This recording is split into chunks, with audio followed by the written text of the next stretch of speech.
friends, Mark Holmes here with my buddy Cowboy Jobu, and as always, thank you guys for watching, commenting, and subscribing to the Jobu Sports Report, because without you guys, well, I'd be sitting here having my cup of coffee. I just wouldn't be talking to you guys. But I'll be talking about the Dallas Cowboys. And I don't know about you guys, but think about this. We have no football today, and that's okay, because the off season is over. We have our 53-man roster set. Basically, there'll be some tweaking here and there. We'll lose some guys to injuries and stuff. But the season is upon us. Next Sunday, when I do Sunday morning coffee, we'll be talking about games. We're getting ready to play other teams. And from here on, from this moment forward, our focus needs to be those New York stinking Giants. That's right. Next Sunday, it's on. I'm ecstatic. Boy. So, with that being said, the off-season's over. It's time for those last tweaks and stuff. I'm going to do some work today on my lighting and things up here. I know I've had some issues with the sound quality, and I'm going to be going to Best Buy, getting some stuff to kind of upgrade a little bit, as well as mail ordering some things. So hopefully I can keep taking this up to another level, because all of you guys out there subscribing and commenting make me want to be better. And I enjoy doing what I do because it's fun. I love the Dallas Cowboys. I love football. I love cooking, and I love talking. So if I can combine all those things and share it with others, I'm happy as can be. So on to the latest news of the Dallas Cowboys. I know a lot of people were hoping that we could sign TJ Ward, and I, in fact, was thinking that that would be a good pickup. But he is actually signing with the Tampa Bay Buccaneers. And that's okay, because the Dallas Cowboys have changed over the years. If you look back from 2010 and beyond, before, the team was totally differently run than it is now. The team always felt that we were just one step away from going all the way. All we need is skilled players. We won't worry about the offensive line. We can get some journeymen or some, guys that are older, a little longer in the tooth, and make it work. Because we'll have, a T.O. or a Roy Williams, or we'll have Tony Romo. And they were freewheeling. If you think back to Roy Williams, we gave away 2 number 1 picks for Roy Williams.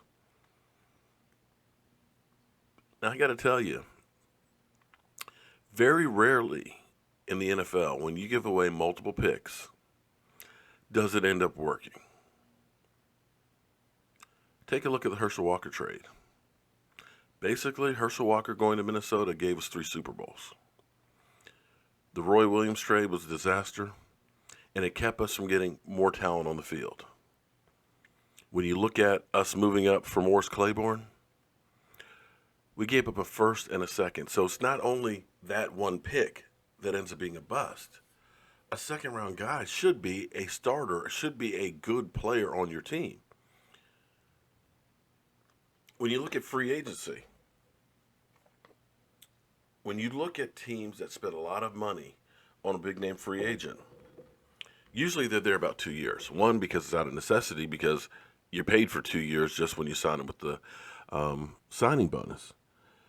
But 2, more times than not, they don't really work out. Peyton Manning is one of the exceptions, and DeMarcus Ware. But more times than not, they're guys that end up being there for 2 years, don't do much, and end up gone, leaving behind salary cap hell. Take a look at Brock Osweiler. Brock Osweiler looked like the real deal. He was Scott Mitchell 2.0. Limited amount of time starting. Houston thought, man, this guy's going to be great. Signed him to a $75 million contract. Halfway through the season, they realized the guy just ain't it. He goes to Cleveland, and gets cut. Now we're talking about the Cleveland Doo-Doo Browns, a team that hasn't had a quarterback in forever. And you're telling me that a guy who once had a $75 million contract can't make it on that team? That says a lot about how wrong the experts were on him. So the Cowboys have developed a new philosophy, which is actually a good one. Homegrown. Sure, we can go out to dinner to the fancy restaurant, spend a couple $100 on that meal. But you know what? We can go out and get a steak, a real nice steak. We can season it real well, cook it at home, make sure there's no, preservatives or any MSGs and everything else in it. And we can eat really good here at home without spending a fortune out there going out. And that's become the Cowboys' philosophy. Let's keep draft picks. Let's look for value guys as opposed to one big number. Because to me, it's strength in numbers. You may have 6 guys you bring in for the price of that one big free agent. But if one of those guys ends up playing as good as that free agent, then you're okay. It's a wash. If 2 of those guys become productive players versus that one, then you're ahead of the game. And in football, to me, it's a crapshoot. It doesn't matter if you're drafted in the first round, second round, third round, fourth round, fifth round, sixth round. You got a 50-50 shot of that guy being a bum or being a Hall of Famer. It's the truth. So you're better off with more people, more opportunities to bring guys in and look at them. Because as much as we like to think that Mel Kiper Jr. and those guys know it all, they miss a hell of a lot. So the Cowboys weren't going to sign T.J. Ward. It's great talk for all of us.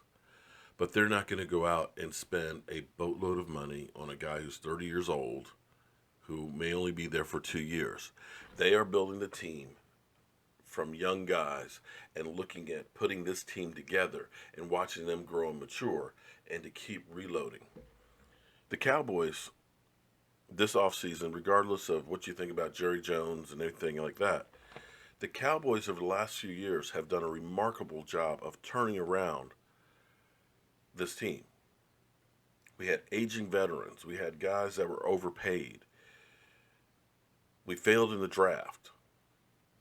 Right now, the Cowboys are one of the best drafting teams in the NFL. They have salary cap space. They're also one of the youngest teams. And they've learned that you don't overpay free agents, even your own.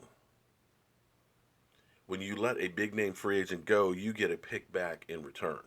That's why next year, with as much talent as we have on the team, we're going to have 10 draft picks. We're going to have money in the salary cap. I don't know if this team will be the one that makes it to the Super Bowl with that young defense that we have, but you can look at how this team is being set up to win, not just this year, but next year, the year after. You've got a young core of groups. And I got to tell you, I'm excited. I feel great about where the Dallas Cowboys are. And I feel great going into the season. I don't have that fear in my head of when Tony Romo goes back, that one of 3 things are going to happen. Tony Romo's going to scramble around, and he's going to make a magnificent play. Touchdown pass. Or Tony Romo's going to scramble around, and it's going to be a Tony Ono. Or the third thing, Tony Romo's going to scramble around, and it's going to be Tony Romo's getting carried off the field. That's gone. Worrying about guys like Morris Claiborne. Can he hold up? Will he finally be the guy that we think he's going to be? That's gone. All of those negative things that we used to have. Is Greg Hardy going to go off on a coach or a player or do something stupid or make us all look like idiots? It's gone. This is a new team, a new forward-looking franchise, and something that you've got to enjoy watching. Make no mistake, everybody else out there, outside of the Cowboy fans and organization, they hate us. They don't want to see us succeed. And I'm hoping that my Cowboys, I hope that they band together and use that to become the thing that puts that chip on the shoulder that takes them all the way, to stick it in the face of all of those guys out there that hate them. That's it in a nutshell, friends. Motivation. So, I'm going to go finish drinking my coffee here. I'm going to start doing some work here on my man cave now that I got the honeydew list out the way. I've got some more shirts that are I got a package up to get ready to mail on out. And if you guys, on my site, I have large, extra large, 2X, and 3XL. If there's something that you want different, like somebody was saying they need an extra small for their child or something like that, or if you need a 4X or something different than what is listed on the page, email me, because I'm going to be making another order on Wednesday, so that way I can get those printed up. So again, if you guys are looking for the shirts or you're looking for the shot glasses, just go to CowboyJobu.com. That's my website, and I've got to start doing some more work and stuff on there, so that way we'll get some more new recipes and more stuff on it. But I got a day job, so I'm doing as much as I can, but I'm continuing to make this grow. So as always, friends, I hope you guys are having a great weekend, and I'm going to be here working to make sure the Jobu Sports Report is the best one out there. We've been at every single one of them in person. And 9 of them in New York City, 2 of them in Chicago, and now 1 here in Philadelphia. Jobu! Mark Holmes, yeah! Woo! That was awesome! More of an experience than me sitting here as a host saying, what are you talking about? That was great. It's been over at least a dozen Some more. Cowboy fans out there in fuck Philly land. What they're doing about There we go. And more than not, they've shown something about the Dallas Cowboys on the screen here in Philadelphia. Let's get all the Cowboy fans out of there and nuke that place. We have people coming out and basically inciting the crowd. I mean, let's be honest. Now, I incited a member of the television crowd during a break. Did you hear something? Well, no, you made the comment about Howie, Yeah. and I said he couldn't get in D.C. So I'll have to text Mark after this. Let him know I got him on TV. Long going. Jobu power. Funny. ... Fake news. You are fake news, Mike man. Howie, say hi to Diane, man. I'm a history guy. All right, so here are the Cowboys now. Yeah, shut up and give us a pick, guys. Overall, F you. about 60 seconds left. Where's your Super Bowl rings at, you losing bitches? Dolphins and Panthers to wrap up. There we go, some real fans there. Here they go again. Ah, fuck off. Fucking losers.